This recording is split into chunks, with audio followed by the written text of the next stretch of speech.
नमस्कार दोस्तों। आज हम लोग जेटेट परीक्षा 2026 के लिए पर्यावरण अध्ययन अर्थात ईवीएस से संबंधित 30 मॉडल प्रैक्टिस सेट करेंगे जो जेटेट कक्षा 1 to 5 के लिए हेल्पफुल है। यह RS एकेडमी बाना यूट्यूब चैनल पर 100% फ्री है। Question number 1। एक प्राथमिक विद्यालय का शिक्षक अपनी कक्षा में बच्चों से उनके दादा दादी के समय के रहन सहन और वर्तमान समय के रहन सहन के अंतर पर चर्चा करता है। इस चर्चा के दौरान बच्चे अपनी विस्तारित परिवार, नाना नानी, मामा मम्मी के अनुभवों को साझा करते हैं। इस शिक्षण गतिविधि का सबसे प्रमुख सामाजिक उद्देश्य क्या है? ऑप्शन ए, बच्चों को उनकी पूर्वजों की आर्थिक स्थिति से अवगत कराना। ऑप्शन बी, पीढ़ीगत अंतराल को समझना और पारिवारिक संबंधों व उनके जुड़ाव के प्रति संवेदनशीलता विकसित करना। ऑप्शन सी, बच्चों को अपने पुराने समय के अंधविश्वासों को रटाना।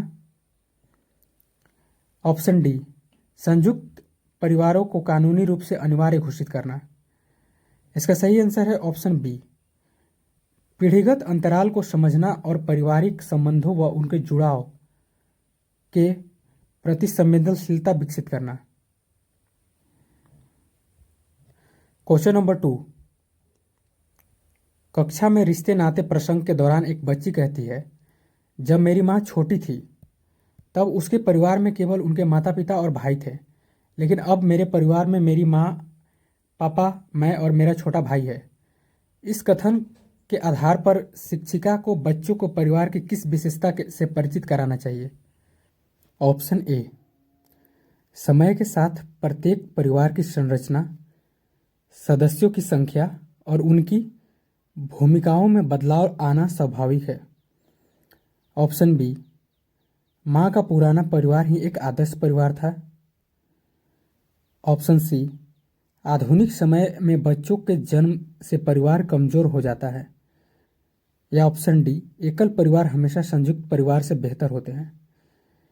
इसका सही आंसर है ऑप्शन ए, समय के साथ प्रत्येक परिवार की संरचना, सदस्यों की संख्या और उनकी भूमिकाओं में बदलाव आना स्वाभाविक है। Question number 3। झारखंड के ग्रामीण अंचलों में मकई, मक्का के दानों को कूटकर और उबालकर एक पारंपरिक गाढ़ा भोजन घाटो तैयार किया जाता है। भोजन पकाने की शैलियों के संदर्भ में इसे किस श्रेणी के अंतर्गत रखा जाएगा? ऑप्शन ए, तेल में गहरा तलना। ऑप्शन बी, पानी में उबालना और पकाना। ऑप्शन सी, सीधे कोयले की आंच पर भूनना। या ऑप्शन डी, खमीरीकरण द्वारा तैयार करना। इसका सही आंसर है ऑप्शन बी, पानी में उबालना और पकाना। ऑप्शन बी, पानी में उबालना और पकाना। Question number 4। पशुओं के कान की बनावट और उनके शरीर पर पाए जाने वाले बालों के संबंध में एक विशिष्ट जैविक नियम है जिसे प्राथमिक स्तर पर सिखाया जाता है। इस संदर्भ में निम्नलिखित में से कौन सा युग्म पूरी तरह सही है? ऑप्शन ए, मेढक और छिपकली के कान बाहर दिखाई देते हैं और वे सीधे बच्चे देते हैं। ऑप्शन बी, जिन जंतुओं के कान बाहर दिखाई देते हैं तथा शरीर पर बाल होते हैं वे बच्चे देते हैं। ऑप्शन सी, पक्षियों के कान बहुत बड़े और लटके हुए होते हैं। ऑप्शन डी, सांप के कान बाहर दिखाई देते हैं जिससे वह बहुत तेज सूंघ सकता है। इसका सही आंसर है ऑप्शन बी, जिन जंतुओं के कान बाहर दिखाई देते हैं तथा शरीर पर बाल होते हैं वे बच्चे देते हैं। Question number 5।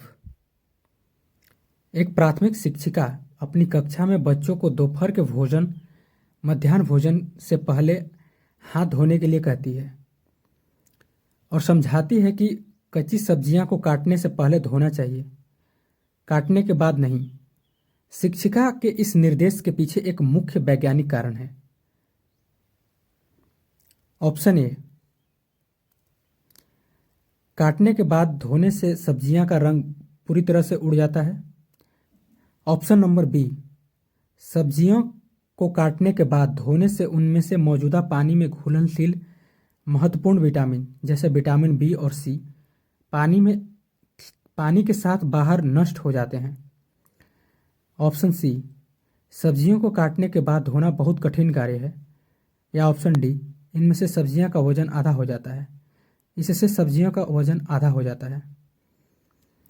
इसका सही आंसर है ऑप्शन बी, सब्जियों को काटने के बाद धोने से उनमें से मौजूदा पानी में घुलनशील महत्वपूर्ण विटामिन जैसे विटामिन बी और सी पानी के साथ बहकर नष्ट हो जाते हैं। क्वेश्चन नंबर 6, झारखंड के तराई क्षेत्र और जंगलों के समीप रहने वाले लोग अपने कच्चे मिट्टी के घरों की छतों को बनाने के लिए लकड़ी की कड़ियों के ऊपर केवैयां या खपरेल मिट्टी के पके हुए टाइल्स का प्रयोग करते हैं।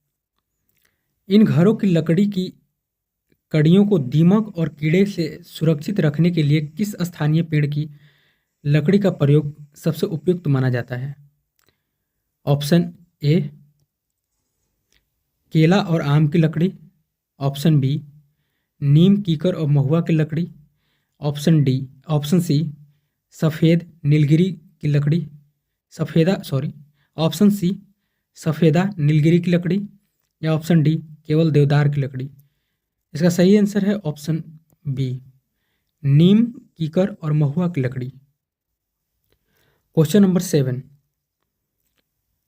हाथियों के झुंड हर्ड्स ऑफ एलिफेंट की एक निश्चित सामाजिक व्यवस्था होती है।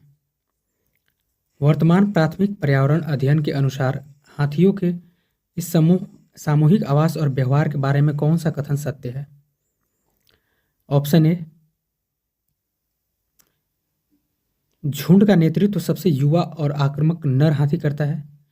ऑप्शन बी, झुंड में केवल हथनियां और उनके छोटे बच्चे ही रहते हैं तथा झुंड की सबसे बुजुर्ग हथनी ही पूरे समूह की नेता होती है। ऑप्शन सी, एक झुंड में कम से कम 50 नर हाथी हमेशा साथ रहते हैं। ऑप्शन डी, हाथी एक दिन में 20 घंटे से अधिक सोते हैं। इसका सही आंसर है ऑप्शन बी, झुंड में केवल हथनियां और उनके छोटे बच्चे ही रहते हैं तथा झुंड की सबसे बुजुर्ग हथनी ही पूरे समूह की नेता होती है।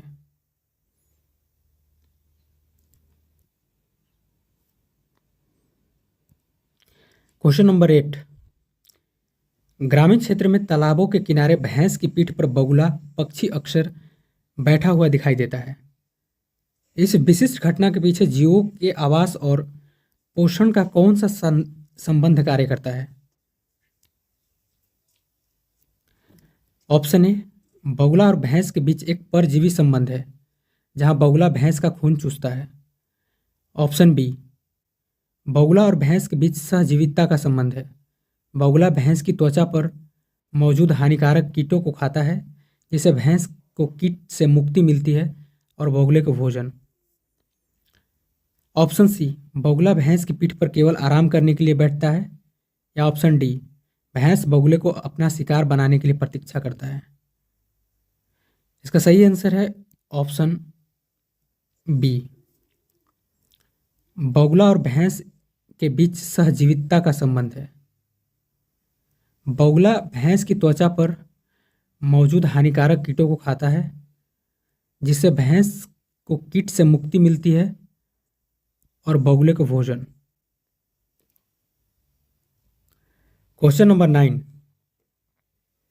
झारखंड के छोटा नागपुर पठारी क्षेत्र से निकलने वाले स्वर्ण रेखा नदी के मार्ग में बनने वाला वह प्रसिद्ध प्राकृतिक जलप्रपात कौन सा है जो रांची के निकट स्थित है और जल का एक प्रमुख स्रोत व दार्शनिक स्थल है?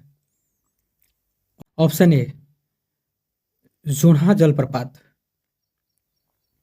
ऑप्शन बी, हुंड्रू जलप्रपात। ऑप्शन सी दसम जलप्रपात या ऑप्शन डी पंचघाघ जलप्रपात। इसका सही आंसर है ऑप्शन बी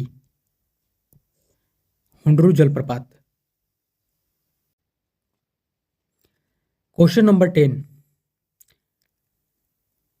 वाष्पीकरण की प्रक्रिया के संदर्भ में यदि किसी तालाब के पानी की सतह का क्षेत्रफल और आसपास का तापमान दोनों बहुत अधिक बढ़ा दिया जाए तो वाष्पीकरण की गति पर क्या प्रभाव पड़ेगा?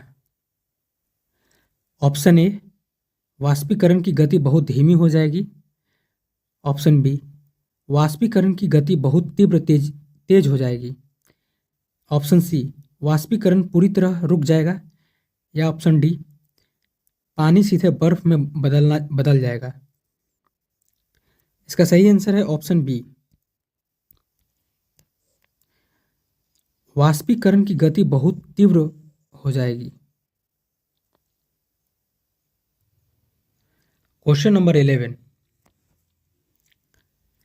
आजकल गांवों और कस्बों के पारंपरिक कुएं और तालाब तेजी से सूख रहे हैं। वर्तमान पर्यावरण अध्ययन की दृष्टि से इस जल संकट के पीछे का सबसे सटीक और वैज्ञानिक कारण क्या है? ऑप्शन ए ग्रामीणों ने कुओं से पानी निकालना पूरी तरह से बंद कर दिया है। ऑप्शन बी आसपास की जमीनों को कंक्रीट से पक्का कर दिया गया है जिससे वर्षा का जल जमीन में नहीं रिस पाता और नलकूपों द्वारा भूमिगत जल का अत्यधिक दोहन किया जा रहा है। ऑप्शन सी जंगली पेड़ों ने कुओं का सारा पानी सोख लिया है। ऑप्शन डी सूर्य की गर्मी अब कुओं तक नहीं पहुंच पा रही है। इसका सही आंसर है ऑप्शन बी आसपास की जमीनों को कंक्रीट से पक्का कर दिया गया है जिससे वर्षा का जल जमीन में नहीं रिस पाता और नलकूपों द्वारा भूमिगत जल का अत्यधिक दोहन किया जा रहा है। क्वेश्चन नंबर 12, सड़क सुरक्षा के नियमों के अंतर्गत यदि कोई वाहन चालक सड़क पर चलते समय लाल त्रिकोण के घेरे में बने किसी संकेत को देखता है तो यह संकेत उसे क्या निर्देश देता है? ऑप्शन ए यह एक अनिवार्य निर्देश है जिससे न मानने पर जुर्माना होगा। या ऑप्शन बी यह एक सचेतक या चेतावनी संकेत है जो आगे आने वाले खतरे या मोड़ के प्रति सचेत करता है। ऑप्शन सी यह केवल एक सूचनात्मक संकेत है। या ऑप्शन डी यह सड़क की सुंदरता बढ़ाने का चिन्ह है। इसका सही आंसर है ऑप्शन बी यह एक सचेतक या चेतावनी संकेत है जो आगे आने वाले खतरे या मोड़ के प्रति सचेत करता है। क्वेश्चन नंबर 13, एक बच्ची अपनी ट्रेन यात्रा के दौरान खिड़की से बाहर देखती है कि ट्रेन पहाड़ों के बीच से बनाई गई लंबी सुरंगें, टनल्स और गहरी घाटियों के ऊपर बने पुल से गुजर रही है। भारत के किस रेल मार्ग पर इस प्रकार के आवागमन के दृश्य प्रचुरता से देखने को मिलते हैं जहां पहाड़ों को काटकर सुरंगें बनाई गई है? ऑप्शन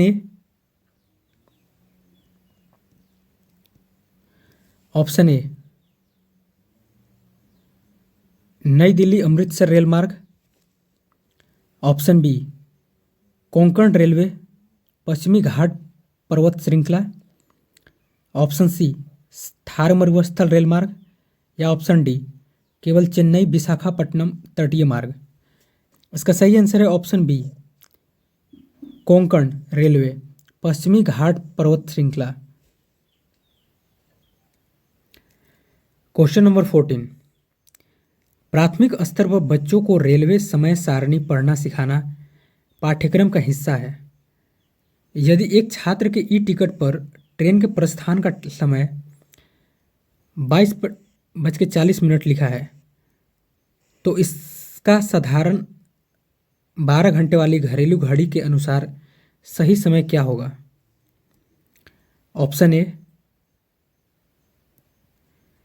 सुबह के 10:40।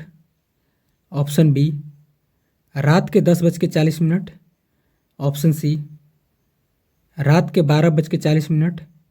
ऑप्शन डी दोपहर के 2:40। इसका सही आंसर है ऑप्शन बी रात के 10:40, 10:40 PM। 15 झारखंड के आदिवासी घरों की दीवारों पर मिट्टी और प्राकृतिक रंगों से की जाने वाली उस प्रसिद्ध चित्रकला के को क्या कहते हैं जिसे हाल ही में GI टैग भी मिला है? ऑप्शन ए मधुबनी चित्रकला, ऑप्शन बी पट चित्रकला, ऑप्शन सी सोहराय और कोहबर चित्रकला, या ऑप्शन डी वर्ली चित्रकला। इसका सही आंसर है ऑप्शन सी सोहराय और कोहबर चित्रकला। क्वेश्चन नंबर 16 छत्ते में रहने वाली मधुमक्खियों की सामाजिक संरचना के संबंध में निम्नलिखित में से कौन सा कथन पूरी तरह से वैज्ञानिक और सत्य है? ऑप्शन ए छत्ते की सभी मक्खियां समान रूप से अंडे देने का कार्य करती है।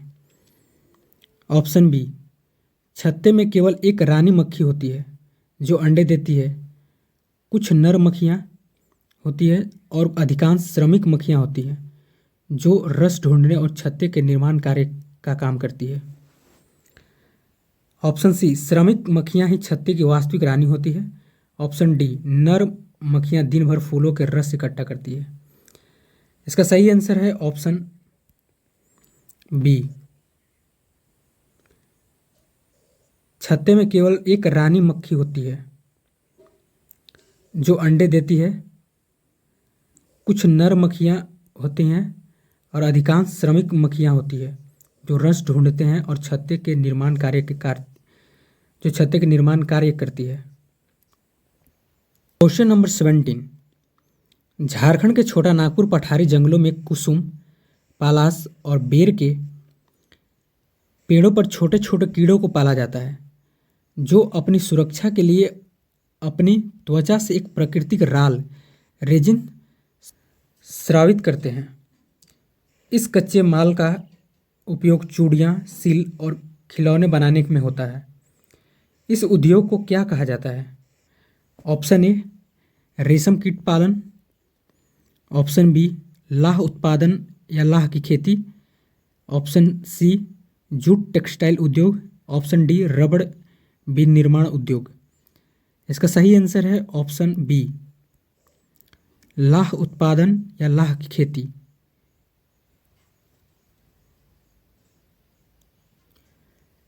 क्वेश्चन नंबर 18 झारखंड राज्य के प्राथमिक विद्यालयों कक्षा 3 से 5 में पर्यावरण अध्ययन की स्वीकृत पाठ्य पुस्तक का नाम निम्नलिखित में से क्या रखा गया है जो इसके सामाजिक और प्राकृतिक जुड़ाव को दर्शाता है? ऑप्शन ए हमारा पर्यावरण, ऑप्शन बी हमारी दुनिया, ऑप्शन सी पर्यावरण और हम, ऑप्शन डी विज्ञान आलोक। इसका सही आंसर है ऑप्शन बी हमारी दुनिया।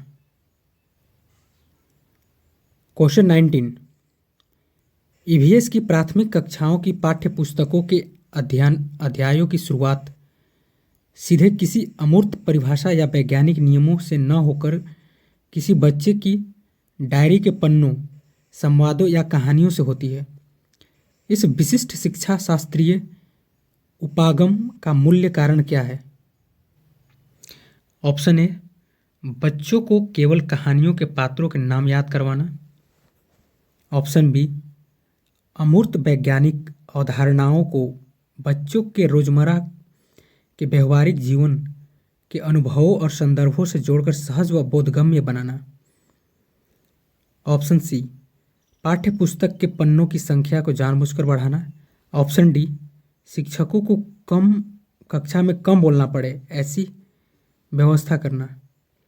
इसका सही आंसर है ऑप्शन बी अमूर्त वैज्ञानिक अवधारणाओं को बच्चों के रोजमर्रा के व्यवहारिक जीवन के अनुभवों और संदर्भों से जोड़कर सहज व बोधगम्य बनाना। क्वेश्चन नंबर 20, पर्यावरण अध्ययन की कक्षा से लिंग पूर्वाग्रह, जेंडर बायस और रूढ़िवादिता को चुनौती देने के लिए एक शिक्षक के लिए सबसे प्रभावी रणनीति कौन सी होगी? ऑप्शन ए, लड़कों को कक्षा का मॉनिटर बनाना और लड़कियों को केवल सफाई का काम सौंपना। ऑप्शन बी, ऐसे वास्तविक उदाहरणों और कहानियों पर चर्चा करना जहां महिलाएं अंतरिक्ष यात्री, ऑटो चालक या सेना में हो और पुरुष घरेलू कार्यों में हाथ बटा रहे हो। ऑप्शन सी, लड़कों और लड़कियों को हमेशा अलग अलग कमरे में बैठाकर परीक्षा लेना। ऑप्शन डी, इस विषय को प्राथमिक स्तर के लिए अनुपयुक्त मानकर इस पर चर्चा न करना। इसका सही आंसर है ऑप्शन बी, ऐसे वास्तविक उदाहरणों और कहानियों पर चर्चा करना जहां महिलाएं अंतरिक्ष यात्री, ऑटो चालक या सेना में हो और पुरुष घरेलू कार्य में हाथ बटा रहे हों।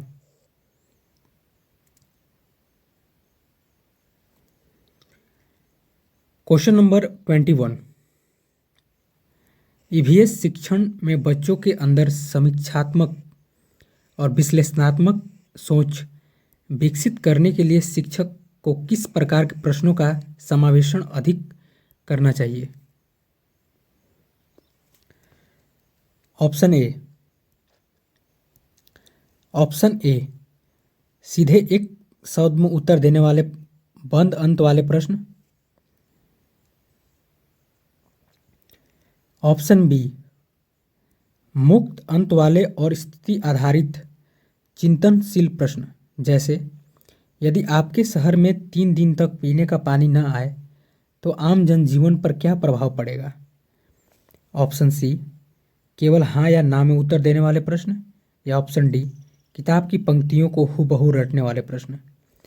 इसका सही आंसर है ऑप्शन बी, मुक्त अंक वाले और स्थिति आधारित चिंतनशील प्रश्न, जैसे यदि आपके शहर में 3 दिन तक पीने का पानी न आए तो आम जनजीवन पर क्या प्रभाव पड़ेगा। क्वेश्चन नंबर 22, ईवीएस की पाठ्य पुस्तकों में पाठ के बीच बीच में करो और सीखो, तालिका बनाओ या अवलोकन करो जैसे गतिविधियां देने का मुख्य उद्देश्य क्या है? ऑप्शन ए, बच्चों की हस्तलिपिक राइटिंग की गति की जांच करना। ऑप्शन बी, शिक्षार्थियों को स्वयं खोजने, प्रत्यक्ष हस्तपरख अनुभव, हैंड्स ऑन एक्सपीरियंस प्राप्त करने और सक्रिय अधिगम का अवसर देना। ऑप्शन सी, शिक्षकों का कार्यभार कम करना ताकि वे आराम कर सकें। या ऑप्शन डी, पाठ्य पुस्तक को बहुत भारी और रंग बिरंगा दिखाना। इसका सही आंसर है ऑप्शन बी। क्वेश्चन नंबर 24, सत्र के दौरान किसी छात्र द्वारा किए गए सभी विशिष्ट कार्यों, चित्रों, परियोजनाओं और उसकी रचनात्मक गतिविधियों के क्रमिक व व्यवस्थित संग्रह को क्या कहा जाता है, जो उसकी वास्तविक प्रगति को दर्शाता है? ऑप्शन ए, उपस्थिति पंजी। Option B, portfolio. Option C, केवल अंतिम परीक्षा का अंकपत्र। Option D, rough notebook. इसका सही आंसर है option B, portfolio. Question number 25, पर्यावरण अध्ययन में दक्षता आधारित आंकलन के क्रियान्वयन के समय एक शिक्षक का मुख्य ध्यान किस बिंदु पर होना चाहिए? ऑप्शन ए, छात्र ने परीक्षा में कितने ऊंचे अंक या रैंक प्राप्त की है। ऑप्शन बी, छात्र सीखी गई अवधारणाओं और कौशलों का वास्तविक जीवन की नवीन व अपरिचित परिस्थितियों में किस प्रकार व्यवहारिक अनुप्रयोग कर पा रहा है। ऑप्शन सी, छात्र ने पूरी उत्तर पुस्तिका को कितनी सुंदर लिखावट से भरा है। या ऑप्शन डी, छात्र ने कितने प्रश्नों के उत्तर हूबहू किताब से नकल किए गए हैं। इसका सही आंसर है ऑप्शन बी, छात्र सीखी गई अवधारणाओं और कौशलों का वास्तविक जीवन की नवीन व अपरिचित परिस्थितियों में किस प्रकार व्यवहारिक अनुप्रयोग कर पा रहा है। क्वेश्चन नंबर 26, ईवीएस की कक्षा में भारत या झारखंड के मानचित्र का प्रयोग करते समय बच्चों के मुख्य रूप से किस कौशल का विकास होता है। ऑप्शन ए, बहुत सुंदर चित्रकारी और ड्राइंग बनाने का कौशल। ऑप्शन बी, स्थानों की सापेक्ष स्थिति, दूरी और दिशाओं की व्यवहारिक समझ का विकास, विश्व के सभी देशों के नाम बिना सोचे समझे रटने का कौशल। या ऑप्शन डी, कक्षा की दीवारों को आकर्षण बनाने की कला। इसका सही आंसर है ऑप्शन बी, स्थानों की सापेक्ष स्थिति, दूरी और दिशाओं की व्यवहारिक समझ का विकास। क्वेश्चन नंबर 27, एक समावेशी प्राथमिक कक्षा में जहां कुछ बच्चे दृष्टिबाधित विजुअली इम्पेयर्ड हैं, जो देख नहीं सकते, वहां पर्यावरण अध्ययन के संप्रत्ययों को प्रभावी ढंग से सिखाने के लिए सर्वश्रेष्ठ शिक्षण उपादान TLM कौन सा होगा। ऑप्शन ए, रंग बिरंगे चार्ट्स पेपर और मुक्त एनिमेशन वीडियो। ऑप्शन बी, स्पर्श करने योग्य त्रिविमीय मॉडल 3D मॉडल्स, उभरी हुई आकृतियाँ और श्रव्य सामग्री audio materials. Option C, black board पर बनाई गई सुंदर और बारीक आकृतियाँ। ऑप्शन डी, केवल साधारण मुद्रित अक्षरों वाला पाठ्य पुस्तकें। इसका सही आंसर है ऑप्शन बी, स्पर्श करने योग्य त्रिविमीय मॉडल 3D मॉडल्स, उभरी हुई आकृतियाँ और श्रव्य सामग्री ऑडियो मटेरियल्स। क्वेश्चन नंबर 28, शिक्षिका जल संग्रहण थीम पढ़ाते समय कक्षा में एक वृत्त चित्र दिखाती है जिसमें से सूखे से प्रभावित क्षेत्रों और पानी की बूंद बूंद को तरसते लोगों की वास्तविक स्थिति को दर्शाया गया है। यहाँ दृश्य श्रव्य सामग्री के उपयोग का सबसे सुदृढ़ शिक्षा शास्त्रीय आधार क्या है। ऑप्शन ए, यह बच्चों का मनोरंजन करती है जिससे कक्षा में शिक्षक का काम आसान हो जाता है। ऑप्शन बी, यह बच्चों की एकाधिक ज्ञानेंद्रियों आँख और कान को एक साथ सक्रिय कर विषयों के प्रति गहरी सहानुभूति, संवेदनशीलता और संप्रत्यय की स्थायी व्यवहारिक समझ पैदा करती है। ऑप्शन सी, यह केवल विद्यालयों की तकनीकी संपन्नता को प्रदर्शित करने का जरिया है। या ऑप्शन डी, यह पाठ को बहुत जल्दी समाप्त करने में मदद करती है। इसका सही आंसर है ऑप्शन बी, यह बच्चों की एकाधिक ज्ञानेंद्रियों आँख और कान को एक साथ सक्रिय कर विषयों के प्रति गहरी सहानुभूति, संवेदनशीलता और संप्रत्यय की स्थिति व्यवहारिक समझ पैदा करती है। धन्यवाद।